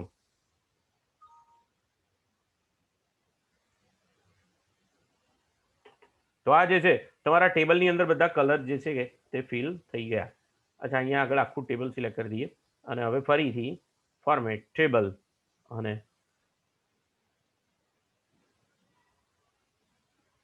My table as header. તો આ મારું હેડિંગની રો અને બાકીનું બધું જ જે છે તે અહીંયા આગળ એણે કલર જુદા જુદા કલર પ્રમાણે ફિલ કરી દીધા. ઠીક છે, તો આ જે છે ફોર્મેટ ટેબલનું ઓપ્શન તમને આગળ બતાવેલું છે. ખાલી સિમ્પલ તમારે બોર્ડર કરી દેવી હોય તો ખાલી સિમ્પલ બોર્ડર પણ તમે એને કરી શકો છો. તો સિમ્પલ બોર્ડર પણ તમે એને સેટ કરી શકો છો. ઠીક છે, કંટ્રોલ ઝેડ કરો એટલે બધું જતું રહે. ઓકે, તો આ જે છે તે ફોર્મેટ સેલ, એમાં ફિલ. બીજું સૌથી અગત્યનું ઓપ્શન આપેલું છે મિત્રો અહીંયા, એ પ્રોટેક્શનનું આપેલું છે. પ્રોટેક્શન એટલે તમારા સેલની અંદર તમે જે એક્સેલની અંદર જે શીટ બનાવી છે એ સેલની અંદર જો કોઈ ચેન્જ કરી નાખે તો તમારું આખું કામ ખરાબ થઈ જાય. તમે કેટલી મહેનતથી આખી સરસ મજાની શીટ બનાવી હોય અને એની અંદર કોઈ એક વ્યક્તિ આવી અને તમારા અથવા તમે કોઈ એને ડેટા એન્ટ્રી કરવા આપી હોય અને તમે એની અંદર કોઈ, જેને આપણે ગુજરાતીમાં સળી કહીએ એમ કહીએ ને, સળી કરી એને સળી કરે તો તમારું બધું કામ બગડી જાય. તો તમે એને તમારા સેલને પ્રોટેક્ટ કરી શકો છો. પણ પ્રોટેક્શન અહીંયા લોકડ આપી શકો ને હિડન પણ આપી શકો. બે પ્રકારના ઓપ્શન છે અહીંયા લોકડ અને હિડન એ ત્યારે જ તમે કામ કરી શકશો કે જ્યારે તમે તમારી આખી વર્કશીટને પ્રોટેક્ટ કરી હોય. તો એ પહેલા પ્રોટેક્ટ કરીએ અને પછી લોક કરીએ. ઓકે, અહીંયા તમે જુઓ મારી ફોર્મ્યુલા, આ ફંક્શનની અંદર મારી આ ફોર્મ્યુલા મારે કોઈને ચેન્જ કરવા દેવી નથી. તો હું સૌથી પહેલા અહીંયા જઈશ, રિવ્યુ મેનુમાં જઈશ અને ત્યાંથી મારી શીટને હું પ્રોટેક્ટ કરીશ. મારી આખી શીટ પ્રોટેક્ટ થશે, બરોબર. આ શીટ જ પ્રોટેક્ટ, શીટ 1 પ્રોટેક્ટ થશે. અહીંયા સમજો મારી પાસે 3 શીટ છે, 3 શીટ 1, શીટ 2 અને શીટ 3. જો હું વર્કબુક પ્રોટેક્ટ કરીશ તો આખી વર્કબુક પ્રોટેક્ટ થશે, પણ હું અહીંયા જો શીટ સિલેક્ટ કરીશ અથવા શીટ પ્રોટેક્ટ કરીશ તો મારી આ શીટ જ પ્રોટેક્ટ થશે. તો અહીંયા આગળ હું શીટ પ્રોટેક્ટ કરું છું અને અહીંયા આગળ મારી શીટ પ્રોટેક્ટ કરવા માટેનો પાસવર્ડ હું અહીંયા સિમ્પલ XXX નામનો પાસવર્ડ લખી દઉં છું અને ઓકે આપી દઉં છું. અને મારો પાસવર્ડ મને રીટાઈપ કરાવશે ઓકે આપી દો. તો હવે મારી આ જે શીટ છે એનો આ જે સેલ છે એ પ્રોટેક્ટ થઈ ગયેલો છે. એની અંદર હું ચેન્જ કરી શકીશ નહીં. હું લખવા જઈશ તો પણ ચેન્જ થઈ શકશે નહીં. અહીંયા આગળ જેમાં ટોટલ લખેલું છે એ પણ નહીં થાય, કારણ કે આ બધા જ જે સેલ છે એ મેં સિલેક્ટ કરીને લોકડ કરેલા છે. તો અહીંયા આગળ અનપ્રોટેક્ટ કરવા માટે XXX નામનો મારે પાસવર્ડ આપવો જ પડશે. ત્યાર પછી જ હું મારા જે સેલ્સ છે એને પ્રોટેક્ટ કરી શકીશ. એ રીતે અહીંયા હું સપોઝ કે શીટ જે છે એના જે સેલ છે હોમમાં જઈ ફોર્મેટ સેલ અને એની અંદર લોકડ ને હિડન કરી દઉં છું. ઓકે આપી દઉં છું. અને હવે મારે આ મેક્સ આ જે ડેટા છે એનું સેલ જે છે હિડન કરી દેવા પડે. તો હવે હું રિવ્યુમાં જઈશ અને પ્રોટેક્ટ શીટ આપીશ અને ઓકે આપીશ. તો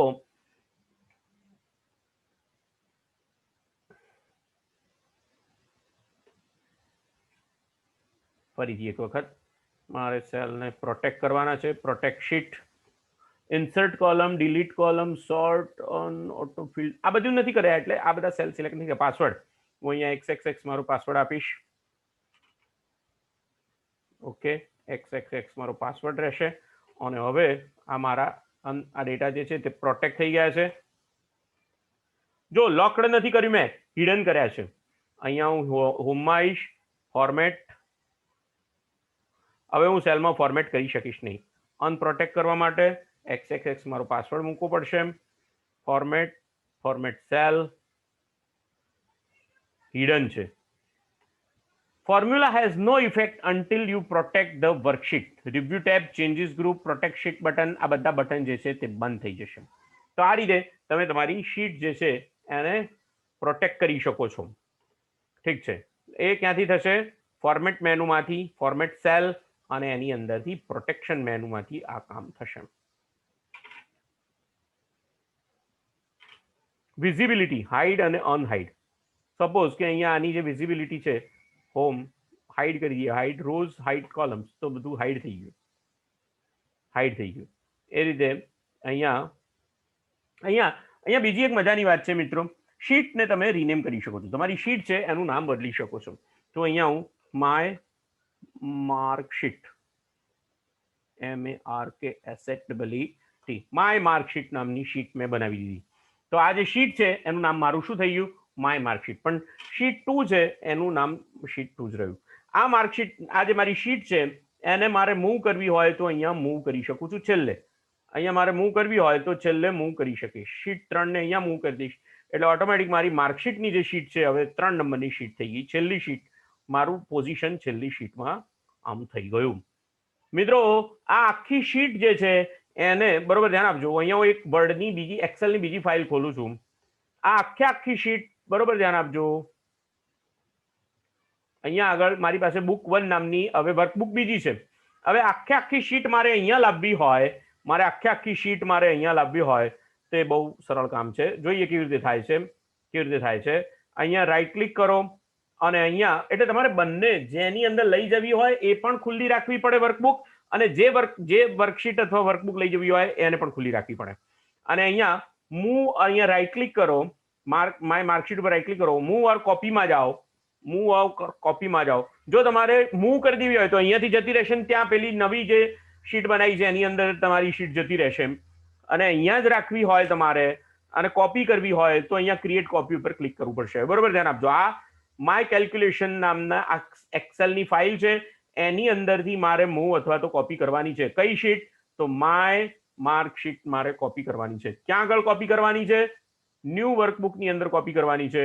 અને ક્રિએટ અ કોપી ઉપર ક્લિક કરો એટલે અહીંયા રહેશે ને ત્યાં પણ રહેશે, ત્યાં નવી કોપી ઊભી થશે. તો હવે તમે જુઓ, તમે હવે જોશો તો બુક 2 જે છે એની અંદર માય માર્કશીટ નામની જે મારી શીટ હતી તે અહીંયા આગળ કોપી થઈ ગઈ છે. મારી જે ઓરિજિનલ ફાઇલ હતી માય વર્કશીટ માય કેલ્ક્યુલેશનની ફાઇલ એ તો એમાં છે જ. તો આ રીતે તમે શીટને એક બીજી વર્કબુકની અંદર કોપી અથવા તો એ રીતે તમે મૂવમેન્ટ કરાવી શકો છો. ઠીક છે. આને હું સેવ કરતો નથી. આગળની વાત કરીએ, પ્રિન્ટિંગની વાત કરીએ મિત્રો. હવે અહીંયા બરોબર ધ્યાન આપવાનું છે. પ્રિન્ટિંગ કરતી વખતે તમને પહેલા વર્ડની અંદર જેવી રીતે તમને પ્રિન્ટ પ્રિવ્યુ મળે છે એવી રીતે અહીંયા પણ તમને પ્રિન્ટ પ્રિવ્યુનું ઓપ્શન મળે છે. તો અહીંયા ફાઇલ, પ્રિન્ટ અને પ્રિન્ટ પ્રિવ્યુમાં જશો તો તમને જે શીટ છે એ તમારા પેજ સેટઅપ પ્રમાણે આ રીતે તમને દેખાય છે. તમે અહીંયા જોઈ શકો છો કે તમારી શીટ અહીંયા કપાઈ જાય છે, કારણ કે તમારું પેજનો સેટઅપ જે છે પ્રોપર નથી. તો અહીંયા તમે જુઓ કે તમારી શીટ જે છે એનો અત્યારે હાલ તમે કેટલા વ્યૂમાં અત્યારે તમારો વ્યૂ નોર્મલ વ્યૂ છે. તમે પેજ લેઆઉટ વ્યૂ અને પેજ બ્રેકઅપ વ્યૂ તમે જોઈ શકો છો. તો અહીંયા આગળ આપણે આખી શીટને પેજ બ્રેકઅપ વ્યૂમાં જોઈશું. તો હવે તમે જોઈ શકો પેજ 1, પેજ 2 અને પેજ 3 એમ 3 પેજની અંદર મારી આખી શીટ વહેંચાઈ છે. મારે આખી શીટ એક જ પેજમાં પ્રિન્ટ કરવી છે. એની સાઈઝ ઓટોમેટિક નાની કરીને એ પ્રિન્ટ કરી શકાય છે. જોઈએ તો કેવી રીતે થઈ શકે. હવે અમારો પેજ બ્રેકઅપ વ્યૂ થઈ ગયો. હવે મારે પેજ લેઆઉટમાં જવું પડશે. હવે તમને મેં જે વર્ડની અંદર પેજ સેટઅપ ને બધું જ સમજાવ્યું હતું એવું ને એવું પેજ સેટઅપ અહીંયા પણ છે, પણ અહીંયા જે છે તે જરા જુદી રીતે સેટ કરેલો છે. અહીંયા તમારે જે છે તે પેલા માર્જિન સેટ કરવાના છે. માર્જિન તમને બતાવે છે વર્ડની અંદર કેવી રીતે સેટ થઈ શકે. અહીંયા આગળ આપણે માર્જિન છે તે 0.5 ના માર્જિન રાખીએ છીએ. લેફ્ટ અને રાઈટનું માર્જિન પણ 0.5 રાખીએ છીએ. અને હવે તમારું પેજ જે છે એને લેન્ડસ્કેપ રાખવું છે કે તમારે પોર્ટ્રેટ રાખવું છે એનો ઓપ્શન. હવે આ શીટ આડી છે એટલા માટે આપણે એનું લેન્ડસ્કેપ કરી દઈશું. અને સાથે સાથે પેજ સાઇઝ તમે અહીંયાથી જે લેવી હોય તે લઈ શકો છો, પણ આપણે A4 ની સાઇઝ જ આપણે સેટ કરીશું, ઓકે આપશું. તો હવે જુઓ A4 ની સાઇઝ અને પેજને આડું કર્યા પછી પણ તમારો આ જે ડેટા છે એની અંદર સેટ થઈ શકતો નથી, કારણ કે આ બધા કોલમ તો નકામા છે જાણે, પણ આ 2 કોલમ તમારા મૂળભૂત પેજની અંદર સેટ થઈ શકતા નથી.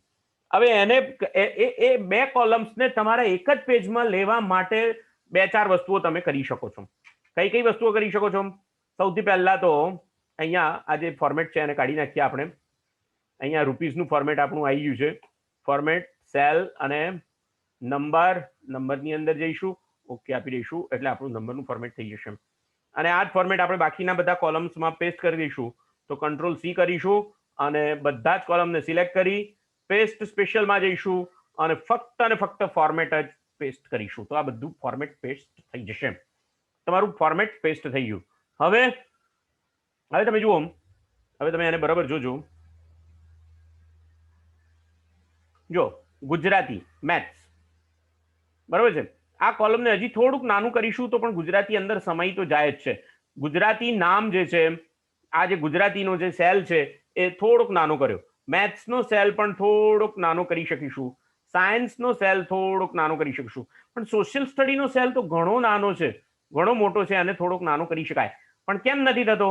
કારણ કે આપણે એને ટેક્સ્ટ ફોર્મેટ સેલમાં જઈને એને આપણે એલાઇન કરીને રેપ ટેક્સ્ટ આપેલું નથી, એટલે આપણે એને રેપ ટેક્સ્ટ કરી દઈશું. હવે સોશિયલ સ્ટડી નાનું થશે. સંસ્કૃત પણ નાનો કરી દઈશું. જો હવે તમે જુઓ તો તમારા 2 સેલ નતા આવતા, એક સેલ અંદર આવી ગયો. હવે એક જ સેલ બાકી રહ્યો. હવે તમારો એક જ સેલ બાકી રહ્યો. સંસ્કૃત નાનું કર્યું. અહીંયા આગળ ઇંગ્લિશને પણ થોડુંક નાનું કરીશું. હજી પણ એક સેલ રહે છે. મિનિમમ અને મેક્સિમમનો સેલ બાકી રહે છે. આ ડેટ ઓફ બર્થનું જુઓ તમે. ડેટ ઓફ બર્થ જે છે એની અંદર ઘણી જગ્યા છે. તો ડેટ ઓફ બર્થને પણ થોડુંક તમે એને નાનો કરી શકો. હજી પણ થોડો નાનો કરી શકો, જ્યાં સુધી તમારી પાસે થોડીક સ્પેસ છે. હજી પણ આ થતું નથી. હવે આ તમારી છેલ્લી લિમિટ આવી ગઈ. જે છેલ્લી લિમિટ ના આવે ત્યાં સુધી જો હજી જુઓ અહીંયા તમે મેક્સિમમનું જે કોલમ છે એને પણ નાનું કરીને 2 લાઇનમાં લઈ જઈ શકો છો. તો હવે આ ડેટાને પણ તમારે મિનિમાઇઝ અને શ્રિંક કરી દેવો પડે, સોરી એને રેપ ટેક્સ્ટમાં લઈ જવો પડે. તો ફોર્મેટ ટેક્સ્ટ અને રેપ ટેક્સ્ટ આપી દો એટલે હવે તમારો બધો જ ડેટા જે છે 2 લાઇનમાં આવી જશે. અહીંયા એને કેટલા માર્ક જે છે 2 લાઇનમાં પણ તમને દેખાશે. અને આ ડેટા જે છે એની કોલમને પણ તમે એ રીતે નાનું કરી શકો, એ રીતે મેક્સિમમ અને મિનિમમનું કોલમ નાનું કરી શકો છો. હવે પાછો ડખો શું પડે જુઓ, 2 લાઇન થઈ ગઈ. તો હવે જે તમારી જે પેજની જે સાઈઝ હતી એમાં નીચે રોઝ ખૂટે છે, તમારી નીચેની રોઝ ખૂટે છે. હવે તમે જુઓ અહીંયા પેજ પ્રિવ્યુમાં તમે જશો તો તમને પહેલું પેજ તો બતાવશે, પણ બીજા પેજની અંદર તમારો જે ડેટા છે એ 3 લાઇન બીજા પેજમાં આવશે, પણ એમાં ઉપરનું કોલમ આવતું નથી. તો તમારે શું કરવું પડે? તો અચ્છા, હવે અહીંયા બધું આખું પેજમાં પણ સેન્ટરમાં પણ નથી આવતું. એના માટે 2 ઓપ્શન છે. એના માટે તમારે અહીંયા પેજ સેટઅપમાં જવાનું, પેજ ફોર્મ્યુલા પેજ સેટઅપમાં જવાનું, અને હવે અહીંયા માર્જિન્સની અંદર જઈ અને તમે અહીંયા જુઓ કે આ જે ડેટા છે ને બધો એક ખૂણામાં જ છપાય છે, બધો એક ખૂણામાં છપાય છે. એની જગ્યાએ તમે વર્ટિકલી એને સેન્ટર કરી શકો અને હોરિઝોન્ટલ પણ સેન્ટર કરી શકો. એટલે તમારું પેજ આમ છે, હોરિઝોન્ટલ છે, તો એમાં પણ વચ્ચે વચ્ચ બધો ડેટા જે છે તે પ્રિન્ટ કરીને આપશે. હવે તમે જુઓ, હવે એનો પ્રિન્ટ પ્રિવ્યુ તમે જોશો, તમે એનો પ્રિન્ટ પ્રિવ્યુ જોશો તો આખું જે પેજ છે એમાં વચ્ચોવચ્ચ તમારો ડેટા જે છે તે પ્રિન્ટ થશે. બીજી એક વાત જે મારે તમને બતાવી છે ખાસ કરીને, એ જ્યારે બે પેજમાં ડેટા જતો હોય ત્યારે હેડિંગની રો જે છે એને તમારે વારંવાર પ્રિન્ટ કરી દેવી જોઈએ. એ જો 3 લાઇન્સ તમારી આની અંદર આપણે બચાવીને મૂકેલી છે. તો અહીંયા હું હેડિંગની રો જે છે એને મર્જ કરી દઈશ.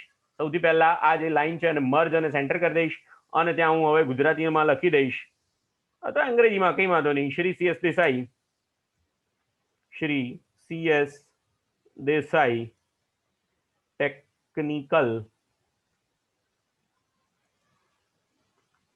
Institute GIA ITI Prantij. અને નીચેની લાઈનમાં, આ નીચેની લાઈનની હાઈટ છે અને થોડીક ઘટાડી દઈશ, અને આ લાઈનનો ફોન્ટ જે છે એને હું થોડોક એનલાર્જ કરી દઈશ. જો આ બધું આપણે શીખી ગયા છીએ, આ બધી વસ્તુઓની ટેકનિક આપણે વર્ડમાં શીખ્યા છીએ, એ ટેકનિક્સનો ઉપયોગ અહીંયા તમે કરી શકો છો. અને આ રીતે અહીંયા GCSE લખાઈ ગયું. હવે જે છે તે બરોબર ધ્યાન આપજો. હવે મારે હેડિંગની રો દરેક પેજ ઉપર પ્રિન્ટ કરાવડાવી છે. તો એના માટે મારી પાસે ફરી પાછું પેજ લેઆઉટમાં જવું પડશે, અને પેજ લેઆઉટની અંદર જે છેલ્લું ઓપ્શન છે શીટ, એની અંદર જઈને મારે જો અહીંયા 4 ઓપ્શન આપેલા છે. પ્રિન્ટ એરિયા, તમે આખો ડેટા જે છે એ તમે કેટલો પ્રિન્ટ કરવા માંગો છો. પ્રિન્ટ એરિયા એટલે તમે આખું ટેબલ બનાવ્યું છે પણ આની અંદરથી તમારે અમુક જ ભાગ પ્રિન્ટ કરવો છે, તો તમે અહીંયા આગળ આ 2 લાઈન, દાખલા તરીકે 3 જ લાઈન પ્રિન્ટ કરવી છે, તો તમે એને સિલેક્ટ કરો અને અહીંયા પ્રિન્ટ એરિયા અને સેટ પ્રિન્ટ એરિયા આપી દો. તો હવે તમને ફક્ત એક જ પેજમાં બધો ડેટા પ્રિન્ટ, ભલે ને આખું તમારું ટેબલ છે છતાં પણ તમે જેટલો પ્રિન્ટ એરિયા સિલેક્ટ કરેલો છે એટલું જ પ્રિન્ટ થશે, બાકી કોઈ વાત નહીં આડીવાળી. હા, સીધી બાત, નો બકવાસ, સીધી બાત. તો આ જેટલું સિલેક્ટ કરેલું છે એટલું જ પ્રિન્ટ થશે. પણ તમારો હવે તમે એવું નથી કરવું, એવું ના કરી શકાય. અચ્છા, તો અને તો એના માટે જે છે તે ક્લિયર પ્રિન્ટ એરિયા નામનું ઓપ્શન આપેલું છે કે તમારે પ્રિન્ટ એરિયાને ક્લિયર કરી દેવો. સપોઝ કે મેં આટલો એરિયા પ્રિન્ટ સેટ કર્યો હતો, સેટ પ્રિન્ટ એરિયા. હવે મારે આટલો પ્રિન્ટ એરિયા ક્લિયર કરી દેવો છે, તો ક્લિયર પ્રિન્ટ એરિયા. તો હવે બધું મારું પેજમાં આવતું પાછું હતું એમનું એમ થઈ જશે. તો અહીંયા આગળ શું શીટ, તો પ્રિન્ટ એરિયા તમે અહીંયા આગળ આપી શકો. તો અહીંયા આગળ આપણે અહીંયાથી શરૂ કરીને સિલેક્ટ કરી દઈએ છીએ, અને આટલો મારો પ્રિન્ટ એરિયા છે, મારે આટલું પ્રિન્ટ કરવું છે, સેટ પ્રિન્ટ એરિયા. હવે તમે ત્યાં આગળ જોશો શીટની અંદર, તો તમને તમારો પ્રિન્ટ એરિયા કેટલું પ્રિન્ટ કરવાનું છે તમને બતાવશે. એ રીતે શું ટાઇટલ તરીકે શું પ્રિન્ટ કરવું છે, રોઝ રિપીટ એટ ટોપ અને columns to repeat at left. ડાબી બાજુ એક અમુક કોલમ તમારે વારંવાર લખવા પડતા હોય તો એના માટે છે. અને આ રોઝ રિપીટ આપણે એવી રો છે કે જે દરેક પેજ ઉપર પ્રિન્ટ કરવી છે, તો એને સિલેક્ટ કરી અને અહીંયા તમે સિલેક્ટ કરી દો. તો હવે આ રો જે છે એ દરેક પેજ ઉપર પ્રિન્ટ થશે એવું બતાવશે. તમારે ગ્રીડ લાઇટ પ્રિન્ટ કરવી હોય તો પણ થઈ શકે, બ્લેક એન્ડ વ્હાઇટ પ્રિન્ટ કરવી હોય તો પણ થઈ શકે, ડ્રાફ્ટ ક્વોલિટીમાં પ્રિન્ટ થઈ શકે, રોઝ અને કોલમના હેડિંગ તમે અહીંયા પ્રિન્ટ કરી શકો છો, એટલે ABCD સાથે પ્રિન્ટ કરી શકો. જુઓ અહીંયા આગળ ઓકે આપું અહીંયા, અને હવે તમે જુઓ તમારો પ્રિન્ટ પ્રિવ્યુમાં જોશો તો તમારો એ કોલમ અહીંયા કોલમ સાથે અને રો ના નંબર સાથે પ્રિન્ટ થશે. એકલો ડેટા પ્રિન્ટ થશે એવું નહીં, બધો જ ડેટા પ્રિન્ટ થશે. અહીંયાથી પેજ સેટઅપમાં જઈ રો કોલમનું હેડિંગ આપણે કાઢી નાખીએ છીએ. ઓકે, તો રોઝ રિપીટ એટ ટોપ રાખીએ છીએ. અને હવે તમે નેક્સ્ટ પેજમાં જશો તો તમે જોઈ શકશો કે 3 જે 10 સુધીનો ડેટા તો પહેલા પેજમાં આવતો હતો, 12 સુધીનો. હવે બીજા પેજમાં 3 ડેટા તો આવે જ છે, પણ સાથે સાથે વધારાની તમારી જેટલી રોઝ છે એ ઉપર જે તમે નક્કી કર્યું હતું ટોપમાં પ્રિન્ટ કરવાનું, એ પણ તમને અહીંયા આગળ પ્રિન્ટ થવા મળે છે. તો rows repeat at top. Header અને ફૂટર તમારે જે મૂકવા હોય તમે મૂકી શકો છો. હેડર અને ફૂટરની વાત આપણે વર્ડની અંદર પણ કરી ગયા છીએ. અહીંયા પણ તમે જે રીતે હેડર ફૂટર મૂકવું હોય એ રીતે તમે મૂકી શકો છો. કોન્ફિડેન્શિયલ ને ઓટો ટેક્સ સાથેનું આ રીતે 3 વસ્તુઓ ત્યાં આગળ છપાશે. ઓકે, અહીંયા આગળ જોઈ લઈએ, ફાઇલ પ્રિન્ટ પ્રિવ્યુમાં જઈને જોઈ લઈએ તો તમને અહીંયા 3 વસ્તુઓ કોન્ફિડેન્શિયલ, તમારી તારીખ અને તમારું પેજ નંબર 1. નેક્સ્ટ પેજ ઉપર જશો, પેજ નંબર 2 છપાશે. આ રીતે તમે મૂકી શકો. એ જ રીતે તમે હેડરની અંદર પણ તમે મૂકી શકો. તો હેડરની અંદર કસ્ટમ હેડર, તમે કસ્ટમ હેડર પણ મૂકી શકો. અહીંયા તમે તમારું ફાઇલનું નામ મૂકી શકો. સપોઝ કે માય કેલ્ક્યુલેશન, આ ફાઇલનું નામ પણ આ રીતે ઉપરના ભાગમાં છપાશે. આ રીતે છપાશે, બરોબર છે. તો તમારી ફાઇલનું નામ, તમારી આખી ફાઇલ, દરેક પેજ ઉપર ફાઇલનું નામ, હેડર અને ફૂટર સાથે પ્રિન્ટ થશે. તો આ પ્રિન્ટ સેટઅપની અંદર હેડર અને ફૂટરની મેં વાત કરી તમને, માર્જિનની મેં તમને વાત કરી, હોરિઝોન્ટલ અને વર્ટિકલ સેન્ટર પણ લઈ શકો તમે. શીટની અંદર કઈ રીતે પ્રિન્ટ થાય, અહીંયા જો આ પેજ ઓર્ડર જે છે, બરોબર ધ્યાન આપજો, અહીંયા પેજ ઓર્ડર આપેલો છે. એ પેજ ઓર્ડર એટલે એવી વાત છે કે જ્યારે તમારા પેજ ઘણા બધા હોય, વધારે સંખ્યામાં તમારા પેજ હોય અને તમારે ડેટા જે પ્રિન્ટ કરવાનો થાય એ મોર ધેન 1 પેજીસની અંદર પ્રિન્ટ કરવાનો થાય, તો પહેલા ડાઉન એટલે કે નીચે અને પછી ઉપરથી પાછો નીચે, અને આ જ્યારે છે તે પહેલા આડો ડેટા અને પછી પાછો નીચેનો ડેટા એમ પ્રિન્ટ કરવાનો થાય. પણ સામાન્ય રીતે ડાઉન ધેન ઓવર તમારે રાખવાનું, એટલે તમારું ત્યાંથી પ્રિન્ટ બરોબર થઈ જશે. ઓકે, તો આ મારો એક સેટઅપ થયો. બીજી એક વાત મારે તમને ખાસ બતાવવાની છે. ભલે મારે આ બધા કોલમ નાના નતા કરવા જોઈતા અને બધું જ કરવું જોઈતું હતું, હું અહીંયા બધા જ કોલમ જે છે એને ફરીથી ઓટો ફિટ કરી દઉં છું. ઓટો ફિટ કરી દઉં છું એટલે બધા જ કોલમ હું પ્રોપરલી પહેલા મોટા કરી દઉં છું, બરોબર ધ્યાન આપજો. હવે જો મારે 3 કોલમ આમાં માતા નથી એવું માની લઈએ છીએ આપણે, તો હવે જ્યારે મારે કોલમની વિડ્થ ઘટાડ્યા વગર મારે એક જ પેજમાં ડેટા લેવો હોય તો મારે શું કરવું પડે? તો મારે આ જે અહીંયા બોર્ડર આપેલી છે, પેજની બોર્ડર, એને પકડીને છેલ્લે મૂકી દેવી જોઈએ. તો હવે તમે જુઓ પેજ સેટઅપની અંદર 100% નહીં 70% રહી ગયું. એટલે તમારો ડેટા જે છે હવે જ્યારે પ્રિન્ટ થશે ત્યારે બધો જ ડેટા મિનિમાઇઝ થશે, નાનો થશે અને 70%માં પ્રિન્ટ થશે. તો તમે જુઓ એક જ પેજની અંદર તમારો બધો ડેટા સમાઈ ગયો. કોલમ વિડ્થ તમારી એમની એમ રહી, કોલમ વિડ્થ તમારી એ પ્રમાણે જે પ્રમાણે હતી એ પ્રમાણે રહી, અને ડેટા જે છે તે તમારો એક્ઝેક્ટલી તમારા પેજમાં આવી ગયો. તો આ જે છે તે તમારા પેજ અહીંયા તમારે બીજા પેજમાં લેવું છે. તમે અહીંયા પેજ આ લાઈન સિલેક્ટ કરી લો અને અહીંયાથી અહીંયા 2 પેજ કરી દેવા છે, તો કંઈ વાંધો નહીં. પેજ બ્રેક તમે ફિઝિકલી અહીંયા આગળ મૂકી શકો. હવે ડેટા તમારો 2 પેજમાં આવશે, પણ હેડિંગ તો છપાશે જ. હેડિંગ તો પહેલા પેજમાં પણ આવશે અને બીજા પેજમાં. સેન્ટર બંને પ્રમાણે સેન્ટર લીધેલા છે, એટલે આ રીતે વચ્ચોવચ્ચ પેજ તમારું પ્રિન્ટ થાય છે. ઓરિએન્ટેશન તમને આપેલું છે અહીંયા, સાઇઝ ને બધું, એ બધું વર્ડની અંદર આપણે બધા પ્રોપરલી જોઈ ગયા છીએ. તો આ જે છે તે ખાસ કરીને તમને મેં પ્રિન્ટિંગ માટેનું અને ડેટાના સેલ્સને ફોર્મેટ કરવા માટેની ટેકનિક મેં જે છે એ તમને બતાવી છે. મને આશા છે કે તમને આ ટેકનિકમાં ખ્યાલ આવી ગયો હશે. વારંવાર મારા વિડીયોને જોવા પ્રયત્ન કરજો, સમજવા પ્રયત્ન કરજો અને સ્વસ્થ રહેજો. ત્યાં સુધી નવા લેક્ચર સાથે નવા દિવસે મળીશું. ત્યાં સુધી અસ્તુ, ફિટ રહેજો.